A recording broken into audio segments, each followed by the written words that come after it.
مسیحت کے پہلے 2000 سال اور پردہ پھٹ گیا۔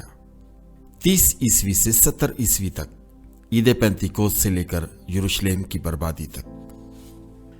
فہرست مضامین، باب 1، دیوانہ یا خدا۔ مسیح کے متعلق پہلی اور مسلسل بحث۔ پلاطوس، رومی تاریخ کا مشہور ذلت آمیز خاتمہ۔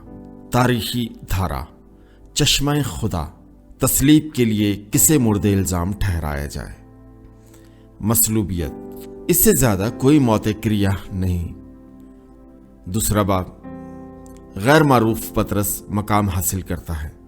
مسلسل معمہ، اس کا بہترین حصول آدمیوں کا شکار کرنا تھا۔ ہیکل، ہیرودیس کے چھوڑے ہوئے سونے چاندی کا ترکہ۔ متشلق توما کا حیرت انگیز ایمان۔ باب 3، یسوع کے پیرووں کو صفحہ ہستی سے مٹانے کی ساؤل کی ظالمانہ مہم۔ ممسوحوں کے قدیم دکھ، یہودیوں کے لیے کوئی بھی اچھا سامری ثابت نہ ہوا۔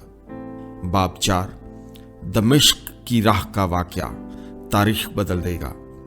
پہلی صدی کے سفروں میں کتوں، بھیڑیوں، چوروں اور دیگر خطروں کا ڈر، مردوں کے ختنے کی متضاد رسومات۔ باب 5، 2 آدمیوں کے مشن نے دنیا کو بدل کر رکھ دیا۔ راست باز یعقوب کا مشہور خط۔ کیا عبرانیوں کے پراسرار خط کا مصنف اپلوس ہے؟ شہر جن کی گلیوں کے نام نہیں اور گلیان جن کا کوئی پتہ نہیں۔ پہلا مسیحی گیت۔ پولس رسول نے شعر ربانی کی ترتیب وضع کی۔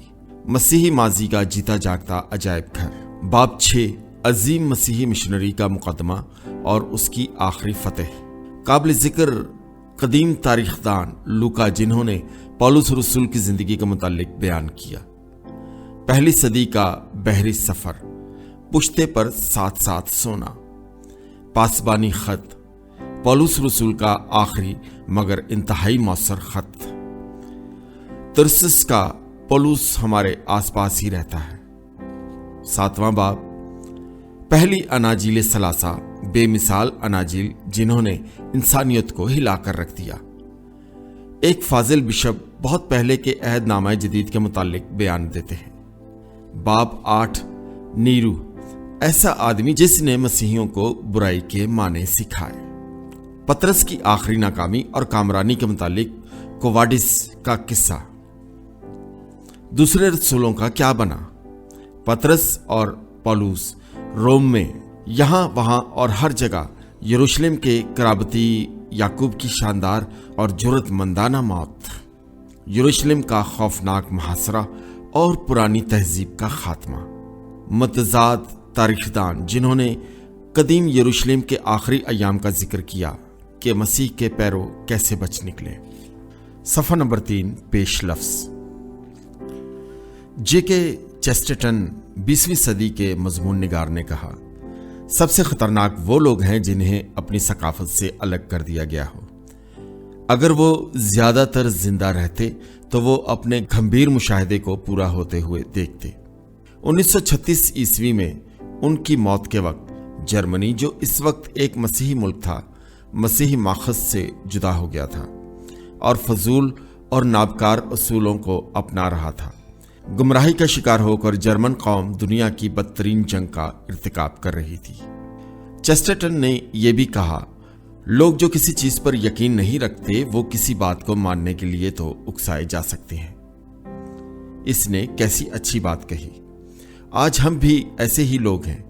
امریکہ بلکہ پوری مغربی دنیا اپنی اصل ثقافت سے ظاہر ہے دور ہوتی جا رہی ہے۔ نصف صدی سے ہمارا ادب، ہمارا ہر دل عزیز موسیقی، ڈرامہ، ہمارا دیدنی آرٹ، ہالی ووڈ اور ہماری فلمی صنعت تردیدی ادب میں بکھرتی جا رہی ہے، جس نے ہر انسانی عمدہ اقدار کو اکھاڑ کر رکھ دیا ہے اور نفس پرستی کی تسکین کو معراج دی ہے، جبکہ ہماری یونیورسٹیوں کے لبرل آرٹ کے شعبہ جات بڑی شدت سے اسی تنے کو کاٹ رہے ہیں جس پر وہ بیٹھے ہوئے ہیں۔ یوں وہ اس بنیاد کو جس پر اعلیٰ تعلیم کے تصور کا انحصار ہے تباہ کرنے پر تلے ہوئے ہیں۔ اس کا نتیجہ یہ نکلا ہے کہ لوگ ثقافت سے بے بہرا ہیں۔ یہ بالکل وہی حالت ہے جس کا خطرہ चेस्टरटन महसूस कर रहे थे। हमारी बुनियादें क्या हैं? हालांकि इसके मुतालिक दानिशमंदी से सोचना भी अब गैर मौजू लगता है। बस ये वही कह सकते हैं, सच तो ये है कि हमारी सकाफत मस्दर तकरीबन कुलियतन मसीही है। हमारे बुनियादी तालीमी इदारे, हमारी तिब्बी सिस्टम और हमारी बुजुर्गों और लाचारों की देखभाल की निगहदाश्त और अफराद के हकूक़ व फ़राइज़ का तस्वुर हमें मसीहत से ही मिला है। हमारा बेहतरीन अदब, हमारी दिलरुबा मौसीकी, हमारी आला फ़नी मुजस्मा साजी और हर ज़माने में अजीम पेंटिंग मसीही माहिरीन का ही हिस्सा रही हैं। और तस्वुर जमहूरियत भी हमें यूनानियों से मसीहत की ही बदौलत मिली। क्या ये महज हादसा था? यानी वो तमाम अक़वाम जो बेहतरीन तौर पर कायम हुई और जिन्होंने जमहूरियत को अपनाया, उन सब ने मसीहत से ही जन्म लिया? शायद मैं ऐसा नहीं सोचता। इस सिलसिला कुतुब का मकसद आला यही है कि इन बुनियादों को बताया जाए कि हम इस मकाम तक कैसे पहुंचे, ताकि हम अपनी पहचान कर सकें। ये एक तवील सफ़र है, 2000 साल का, और उसका हमें इल्म नहीं, मगर ये हमारा माजी है, हमारा ख़ानदान है, और उसे जानना ही हमारे घर की तरफ हमारा पहला कदम है। टेड बायफील्ड। सफ़ा नंबर 4, पहला बाब, दीवाना या खुदा। सरदार काहिन ने पूछा, तुम कौन हो? और यसु के जवाब ने उसे सलीब पर चढ़ा दिया। यहूदी कैलेंडर के मुताबिक 3751 साल के मौसम बहार की सुबह हर मोजिज़ और कट्टर के लिए इंतहाई हैरतंगेज, इश्तियाल और पुरनबुव्वत थी, क्योंकि उनके ख्याल में यह दिन था जब खुदा ने दुनिया को तख्लीक किया था। पुरनबुव्वत इसलिए क्योंकि वो कुछ ऐसा करने वाले थे कि लोगों की तवज्जो हासिल कर सके। हैरतंगेज इसलिए कि वो कुछ खास अजीबोगरीब काम करें, और इश्तियाल अंगेज इसलिए कि वो मुश्ताइल थे। इसी गर्ज से वो लोग यहाँ थे कि कोई तकरीबन 3 दर्जन के करीब, उनमें ज़्यादातर 20 की दिहाई के उम्र के लोग थे। वो पागलों की तरह गली के उस घर से चीख चिल्ला रहे थे। उनका चिल्लाना रूहुल कुदस के नज़ूल के मुतालिक था। लगता था जैसे वो नशे की हालत में हो। नशे की हालत में, हालांकि दिन भी अभी चढ़ा ही था। क्या ये पेंतिकोस्त के जश्न का कोई तरीका था? ये वो ईद थी जब यहूदी फसल की कटाई की ईद मनाते थे। इस गैर मामूली वाक़ये में शामिल लोग सब के सब यहूदी थे, और वो लोग भी थे जो अगले 2000 साल से उनके पीछे हो लिए थे। वही दिन मसीह की कलीसिया के जन्म का संगे मील था। यहीं से दुनिया में शुमार के एतबार से अजीम तरीन मजहब की ज़ाहिरी तश्कील हुई। लेकिन उन मुखलिस और खुदा तरस यहूदियों के लिए जो अगले वक्त को ना जानते थे, ये मौका इंतहाई मायूसी और दिलगीरी का था। इसमें शक नहीं, वो पूछते होंगे कि अब क्या होगा? बिलाशुबा क्या होगा? पहले ही क्या हुआ था?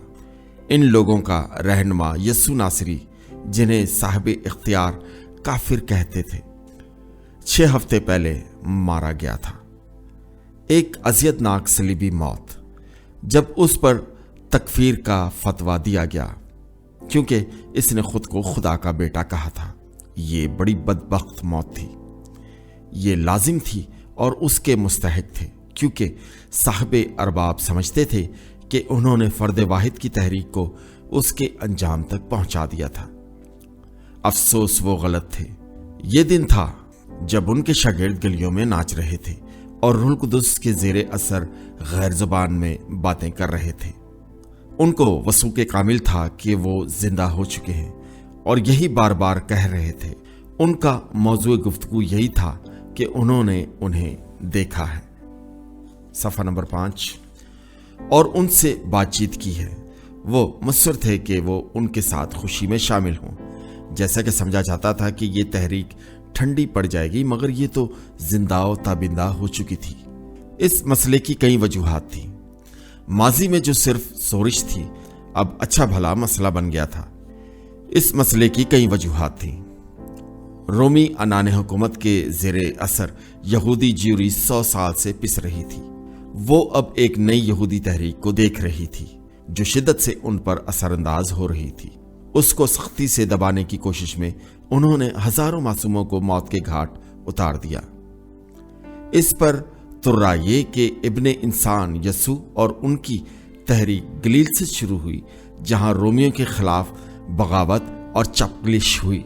یہ ایک ایسا صوبہ تھا جس کی جنوبی سرحدیں یروشلم کے شمال میں تقریباً 65 میل تک پھیلی ہوئی تھیں۔ پھر بھی اس کفر بولنے والے شخص نے ان کے قانون سے بار بار سمجھوتا کیا، اور ہر ایک نیک یہودی جانتا تھا، اور یہودی قوم کا کامل مشن، اس کا اتحادی اور وقار اس بات پر منحصر تھا کہ قانون کا پاس کیا جائے۔ حالانکہ قانون سے سمجھوتا فریسیوں کے لیے کسی چیلنج سے کم نہ تھا، کیونکہ ان کے لیے شریعت کی پابندی سب سے بڑا فرض تھا۔ آخری بات یہ کہ یہ شخص ہیکل کے بھی خلاف تھا۔ اس نے کہا تھا کہ یہ مضبوط عمارت بلا شبہ پوری کلیسیائی ڈھانچہ جو اس کی حمایت کرتا ہے اور جانوروں کی قربانی کرتا ہے ختم ہو جائے گا۔ اس بات سے سردار کاہن اور ان کی صدوقیوں کی جماعت بہت نالاں تھی، کیونکہ یہ ان کا کام تھا کہ وہ ہیکل کا نظام چلاتے اور اس کی دیکھ بھال کرتے۔ اس لیے اسے روکا گیا اور یہودیوں کی پیشی میں اس پر کفر کا فتویٰ دے کر یہودی رہنماؤں کی درخواست پر رومیوں سے صلیب دلائی گئی۔ خدا ہی جانتا تھا کہ انسانی بے دردی کی ایسی اذیت ناک کیسے وجود میں آئی۔ جی ہاں، ظالم، لیکن اس کا کیا بدل ہو سکتا تھا؟ ایک مذہبی تحریک، ایک اور سورش، 12ویں خوفناک فوجی دستے سے اور سینکڑوں کا قتل، شامی لشکر جیسا کہ وہ کہلاتا تھا، اور ان کے 2 دستے یروشلم میں مقیم تھے۔ دونوں ہی یہودیوں سے نفرت کرنے والے گورنر پلاطوس کے تحت تھے۔ جیسا کہ سردار کاہن کیفا نے اس وقت کہا، یہ بہتر ہوگا کہ پوری قوم کے بجائے ایک آدمی دکھ اٹھائے۔ اندوہناک، یقیناً۔ کیا آپ اس کا کوئی جواز دے سکتے ہیں؟ اس طرح لاش کو قبر میں رکھا گیا اور اس کے سامنے بہت بڑا پتھر لڑکا دیا گیا، اور ہیکل کے سپاہی اس پر متعین کر دیے گئے۔ 2 دن کے بعد ایک حیرت انگیز واقعہ پیش آیا، لیکن کیا ہوا؟ پہرے دار بھاگ گئے اور پتھر لڑک گیا اور جسد خاکی غائب ہو گیا۔ آخر یہ ہوا کیسے؟ صاحب ارباب مناسب وجہ نہ بتا سکے۔ انہوں نے کہا، صاف لگتا ہے کہ اس کے شاگردوں نے پہرے داروں کو رشوت دی اور پتھر ہٹوا کر لاش چرا کر لے گئے۔ اس کا ظاہراً حل یہ ہو سکتا تھا کہ وہ لاش لے آتے اور یوں یہ نامعقولیت اختتام تک پہنچ جاتی، مگر ایسا نہ ہوا۔ صفحہ نمبر 6۔ حقیقت تو یہ ہے کہ انہوں نے تلاش تو کی، لیکن انہیں لاش کہیں نہ ملی۔ اب وہ کر ہی کیا سکتے تھے؟ شاید کسی نے ہیکل کے اہلکاروں کو یہ مشورہ دیا ہوگا کہ کسی کی یا کوئی بھی لاش پکڑو اور کہہ دو کہ یہ اسی کی لاش ہے۔ اگر ایسا ہوتا تو کیا وہ اس لاش کو پہلے مصلوب کرتے؟ کہاں، کیسے اور کن حالات میں وہ اسے مصلوب کرتے؟ فرض کریں کہ یہ حکمت عملی پکڑی جاتی، کچھ نے مشورہ دیا ہوگا کہ بہتر ہے کہ سچائی کو تھامے رہیں، مگر سچائی کیا تھی؟ کسی کو بھی علم نہ تھا، اس لیے مسیح کو پیرووں کی ناقابل یقین اختراج کو ہی مانا جاتا۔ اس طرح سرکاری طور پر یہ ناقابل بیان معاملہ اٹھ کھڑا ہوا، لیکن کیا یہ اس کردار کا حصہ نہ تھا؟ جب انہوں نے 3 سال پہلے اس شخص کو گلیل کو ایسی ناقابل بیان باتیں کرتے دیکھا تھا، اس کی ہر چیز کا تعلق مبہم سا گلیل سے تھا۔ اس کی بیوہ ماں، جو اس وقت اس کے ایک وفادار شاگرد کے ساتھ یروشلم میں مقیم تھی، جس نے اس کی ولادت پر کئی عجیب و غریب آسمانی نشانات کی کہانیاں بتائیں، جن میں فرشتوں کا ظاہر ہونا، پورب سے مجوسیوں، غالباً وہ پارسی ہوں گے، کا آنا اور ان کے بچوں کے لیے تحائف لانا شامل تھی۔ یہ سب کچھ اس کے مخالفین کے لیے مضحک کا خیز تھا۔ اس شخص یسوع کے مقدمے کے دوران یہ عقدہ کھلا کہ وہ گلیل میں پیدا نہیں ہوئے تھے اور ان کی والدہ براہ راست حضرت داؤد کی اولاد سے تھی۔ ہوا یوں کہ ان کے خاوند جنوب میں یہودیہ کو خصوصاً بیت لحم जो यरूशलेम से 6 मील के फासले पर है, गए। सूरिया के हाकिम कोर्नियस के मुताबिक इसम नवीसी में अपने शहर में नाम लिखवाएं। रोमी जानते थे कि टैक्स का हिसाब लगाए बगैर हुकूमत चलाना मुश्किल था। हर शख्स का नाम, रिकॉर्ड और खाता होना चाहिए था। इस काम को एहसन तौर पर करने के लिए रोमियों ने फैसला किया कि हर शख्स अपनी जन्मभूमि के मुकाम पर नाम लिखवाए। इसी वजह से यसु की हामला वालिदा मोहतरमा और उनके खाविंद को बैतलहम आना पड़ा, जहां इसम नवीसी की वजह से बहुत ज्यादा भीड़ थी।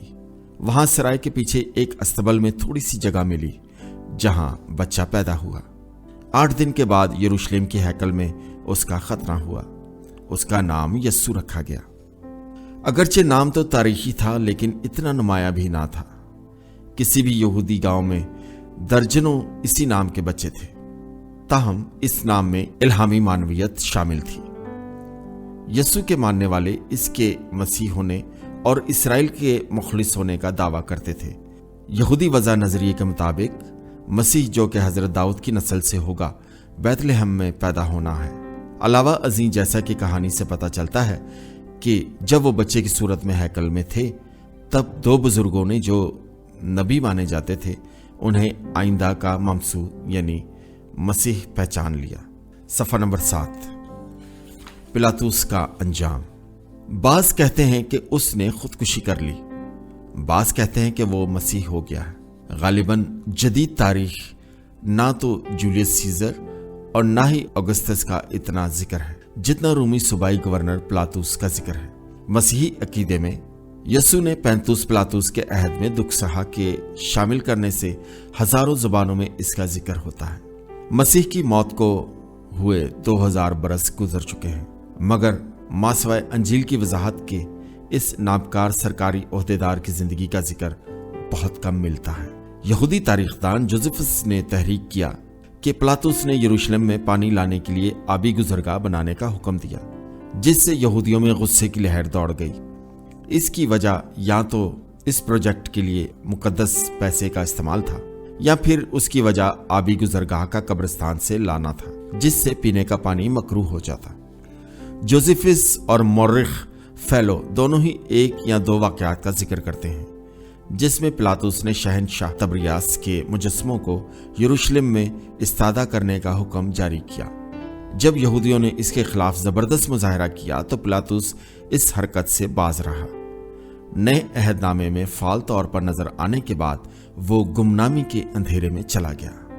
गैर वाज़ेह वजूहात की बिना पर 37 ईस्वी में उसके ओहदे से सबकदोश कर दिया गया। रिवायत से पता चलता है उसने सन 39 में खुदकुशी कर ली। बाज अवाइली मसीही मुसन्निफीन के मुताबिक इसने मसीह की मसलूबियत की शर्मिंदगी से अपनी जान दे दी।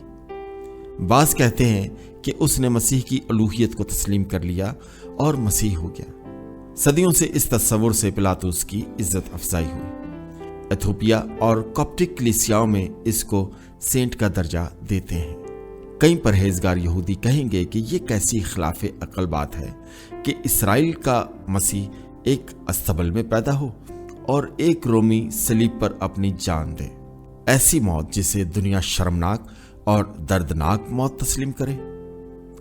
मसीह के आने का तस्वुर जो हकीकी मसीह के लिए है, यह है कि वो यहूदी कौम के लिए यकीनी उम्मीद है। यहूदी 10 सदियों से शरीयत को मानने और हैकल में रसूमाती कुर्बानियां देते रहे हैं, जिसे खुदा ने उन्हें वदियत किया था। वो मशरिक और मगरिब की सुपर पावर से पिसते और गीदे जाते रहे हैं, फिर भी बच निकले हैं। 1000 साल पहले एक ऐसा जमाना आया जब वो हजरत दाऊद और हजरत सुलेमान के अदवार में खुद भी सुपर पावर थे, मगर ये बालादस्ती बहुत कम अरसा रही और उसके बाद की सदियों में बार बार हमले होते रहे। इनका मुहासरा होता रहा, उनको कत्ल किया जाता रहा, गुलाम बनाया गया और गुलाम बनाकर दूसरे इलाकों में ले जाया जाता था। उनकी नस्ल को ख़त्म करने की कोशिश की जाती रही और उन पर नाकाबिल यकीन जुल्म ढाया जाता रहा। सफ़ा नंबर 8।